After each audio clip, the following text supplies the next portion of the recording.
Приветствую, уважаемые зрители! Продолжаем ремонтные работы в ванной комнате.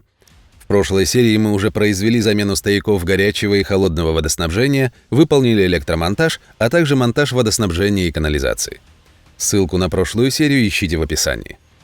Сегодня мы будем заниматься построением каркаса для технических коробов, установим инсталляцию, ревизионный люк и заделаем штробы водоснабжения. В общем, потихоньку подготавливаем помещение под отделку плиткой.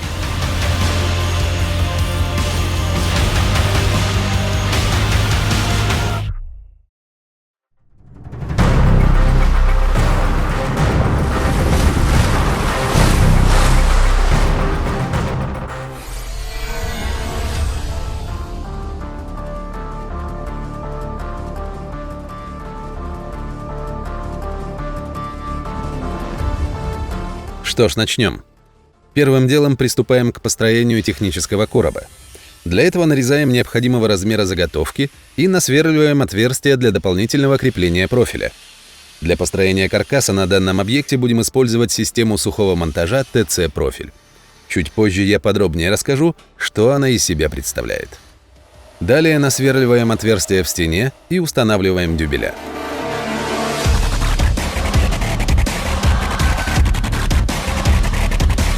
Затем с помощью лазера и строительного отвеса выставляю направляющие профиля по периметру будущего технического шкафа.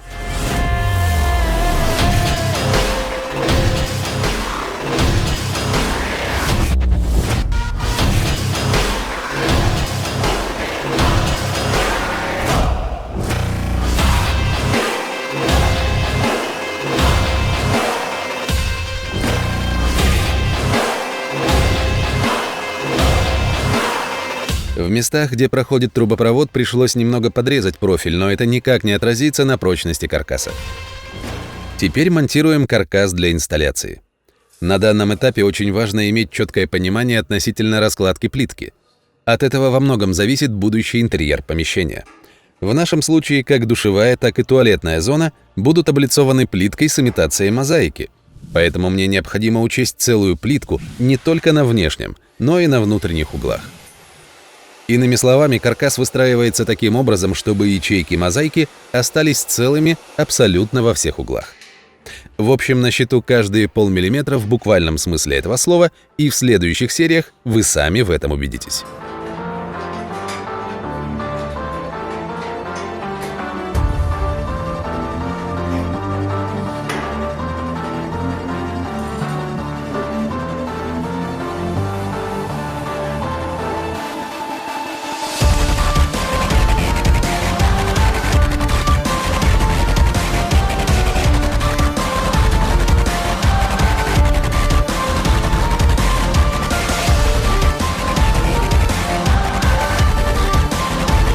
Для крепления профиля использую специализированные металлические дюбеля по газоблоку, хотя, как показала практика, для этого вполне достаточно качественного нейлонового дюбеля 6 на 50 мм.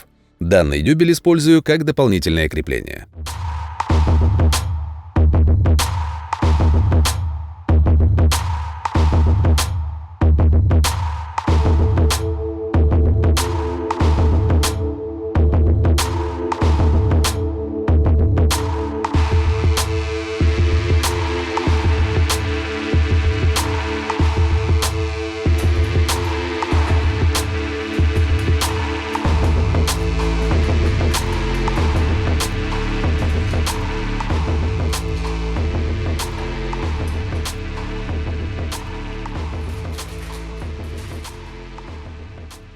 В качестве основного крепежа использую химический анкер и шпильку.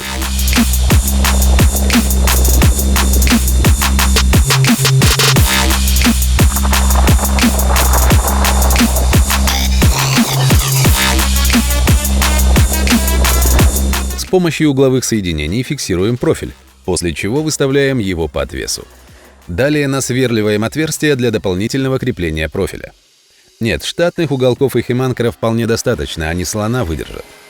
Дополнительное крепление необходимо для того, чтобы исключить выкручивание профиля, которое происходит при стягивании профиля к уголкам. Уверен, мастера, которые работали с данным профилем, понимают, о чем идет речь. Далее снимаем профиль, устанавливаем дюбель, после чего окончательно крепим направляющие. Да, нудно это дело снимать и ставить туда-обратно, но результат того стоит. О том, что существует проблема при сборке профиля, производитель уже знает и работает над ее устранением.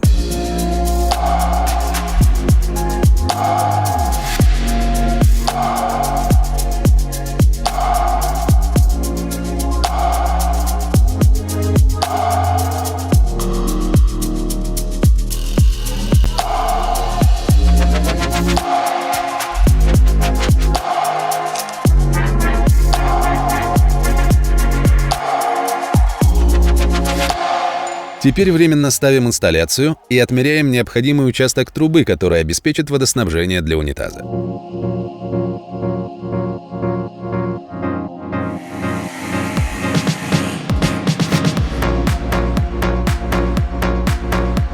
Параллельно делаем вывод для внутриквартирного пожарного рукава, который будет установлен внутри технического шкафа. Это требование СНИП 3101-2003, пункт 7.4.5. Данное решение было принято в 2001 году Государственным комитетом Российской Федерации по строительству и жилищно-коммунальному комплексу и обязывает к установке во всех новостройках. По-хорошему, шкаф с пожарным рукавом должен быть установлен на видимом месте, чтобы в случае пожара жильцы могли беспрепятственно воспользоваться им. Но дело в том, что он сильно нарушает целостность интерьера, поэтому мы с заказчиком решили поместить его в техническом шкафу.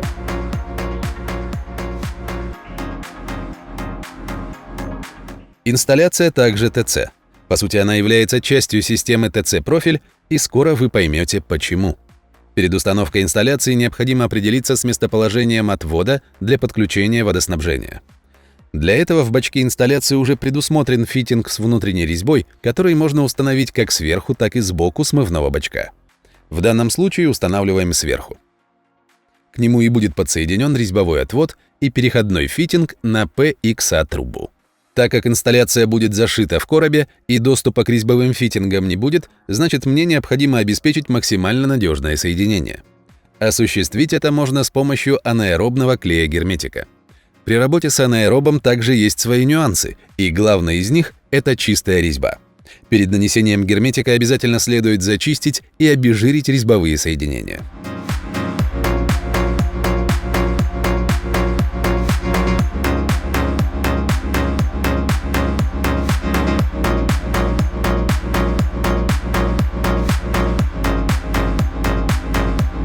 Пока анаэроб сохнет, устанавливаем профиль, к которому будет крепиться инсталляция.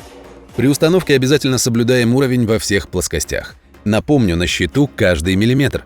Основание подготавливается под мозаику, где не должно быть ни единой подрезки. Заранее учитывается толщина 2 листов гипсокартона, мозаики, плиточного клея и межплиточного шва.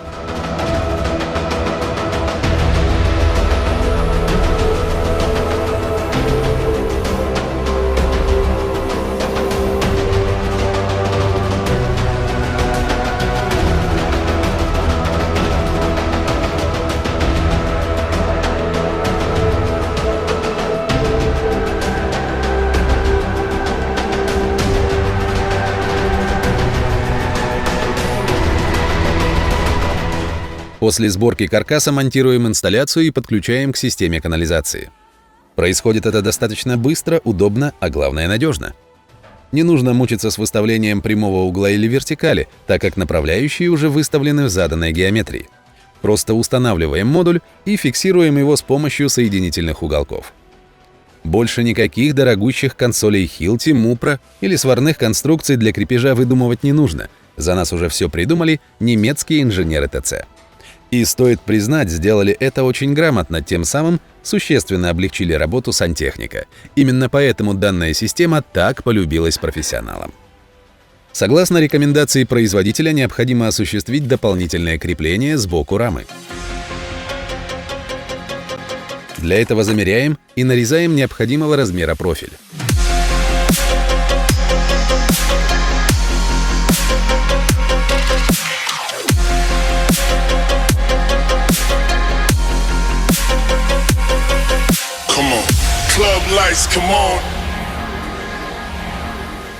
Далее крепим его к раме с помощью соединительных уголков.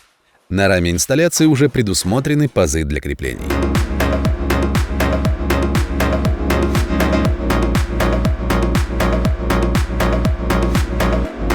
По завершению монтажа подключаем инсталляцию к системе водоснабжения.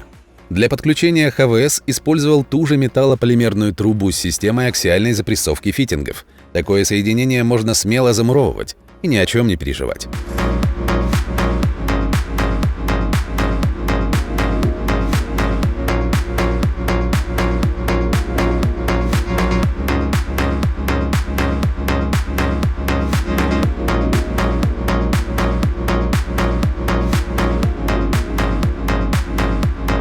Теперь прокладываем трубопровод для гигиенического душа, который будет расположен слева от унитаза.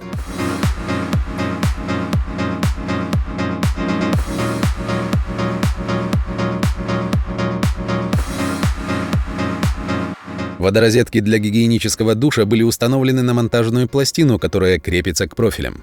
Для жесткого крепления использовал усиленную скобу и шпильку.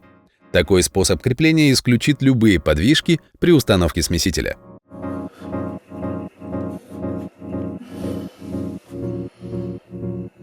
Слева от инсталляции у нас находится узел ввода, к которому необходимо обеспечить доступ. Этим мы сейчас и займемся. Начнем с формирования проема для ревизионного люка-невидимки. Для удобства и точных размеров ставим люк. Сверху на него устанавливаем профиль и соединяем с каркасом. Затем убираем люк и продолжаем монтаж профилей.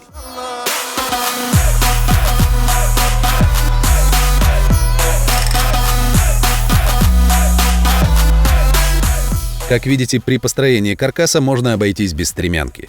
Да, конструкция легко выдерживает мои 90 килограммов, что говорит о надежности соединений и жесткости конструкции.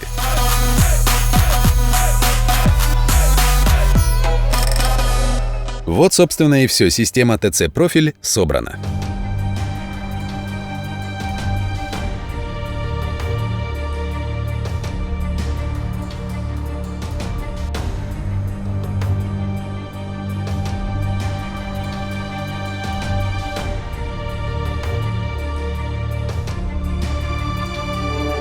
Ширина проема 60 см. Это максимальная ширина люка. К сожалению, больше не бывает, но этого вполне достаточно для обслуживания узла ввода.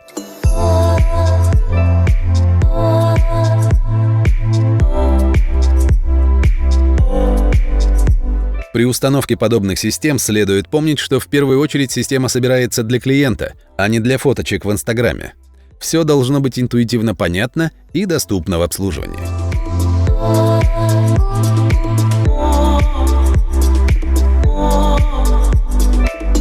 Как я уже говорил, ТЦ-профиль — это полностью укомплектованная система сухого монтажа, состоящая из оцинкованного профиля, сантехнических модулей и угловых крепежных элементов.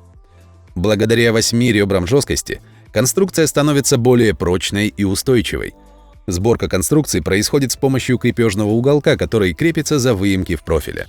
Да, меня также сначала смутил тот момент, что конструкция собирается посредством скручивания уголков на профиле. Но поверьте, такое соединение можно назвать холодной сваркой. Кроме того, простая система сборки открывает новые возможности. Пользуясь всего 3 основными элементами, можно реализовать любую дизайнерскую задумку, будь то столешница для раковины, ниша со сложной конструкцией или экран под ванну. Все что угодно, конструкция ограничивается лишь нашей фантазией. Безусловно, для построения подобных перегородок можно использовать другие строительные материалы, такие как кирпич или газоблок.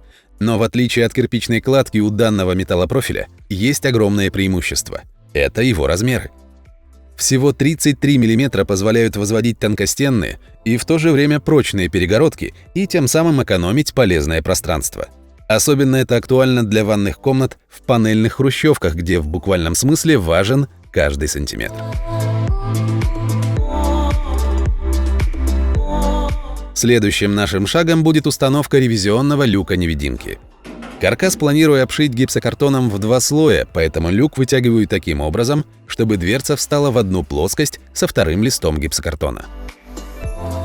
Далее насверливаем профиль и крепим люк. Для крепления ревизионного люка я использую саморезы из нержавеющей стали со сверлом.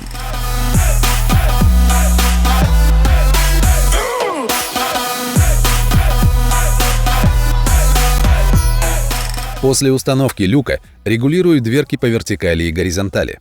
Кстати, это единственные ревизионные люки, которые можно корректировать в 3 плоскостях: по вертикали, горизонтали и глубине. Это действительно очень круто. Регулировки люка производятся таким образом, чтобы технологичный шов был везде одинаковым. Теперь дорабатываем дверцу люка. Дело в том, что у данного ревизионного люка слишком большой шаг между заклепками, и в этих местах есть люфт, что не очень хорошо для плитки.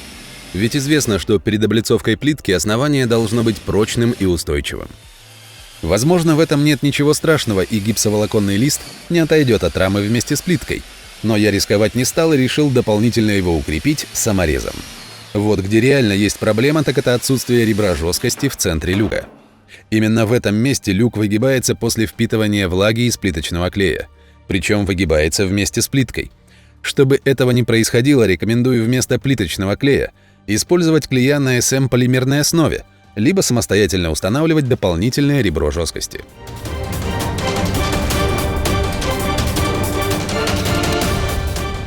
После всех доработок смазываем петли, и на этом все. Установка ревизионного люка завершена. А теперь откроем его и заглянем внутрь. Что ж, как видите, здесь имеем вполне хороший доступ ко всем коммуникациям. Да, хотелось бы чуточку шире, но, увы, 60 см — это максимальная ширина люка. Вводными кранами не так часто пользуемся, к тому же доступ к ним в любом случае имеется.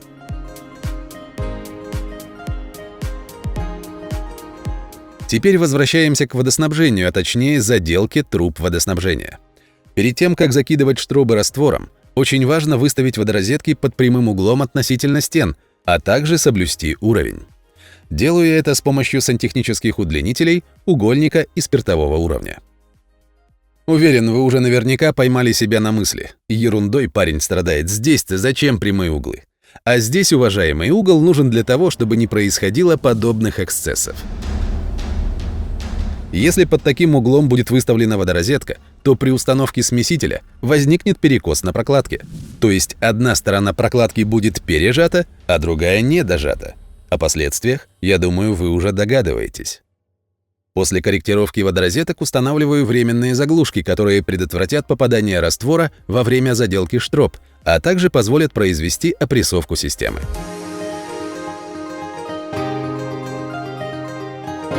Далее открываем регулирующие вентили на коллекторе и подаем давление.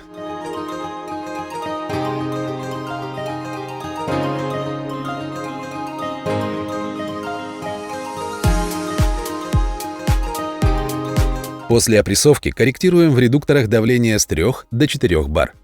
Все-таки рекомендованные производителем 3 бара маловато, согласитесь, особенно если в ванной предусмотрен тропический душ.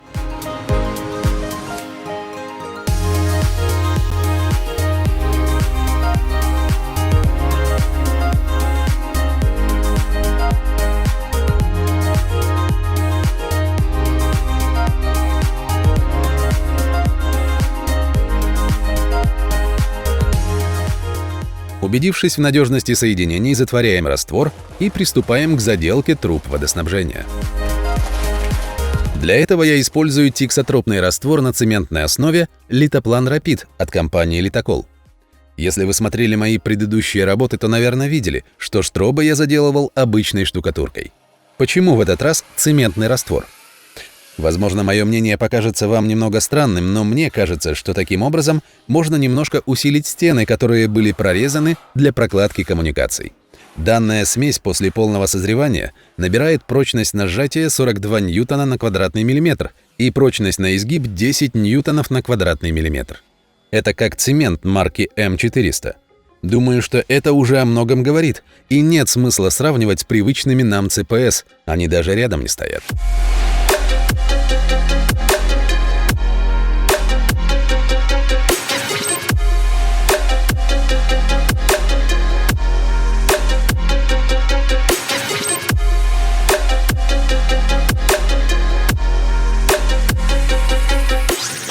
Огромное преимущество данной смеси в том, что она быстро твердеющая, и это существенно облегчает работу.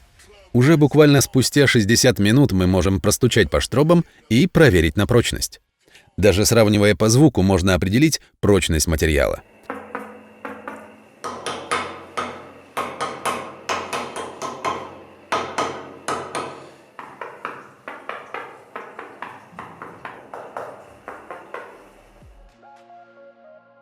Кстати, на такую поверхность уже спустя сутки можно укладывать плитку. Но об этом мы поговорим в следующем фильме. Ну а на сегодня все. Надеюсь, информация была интересной и полезной. До новых встреч!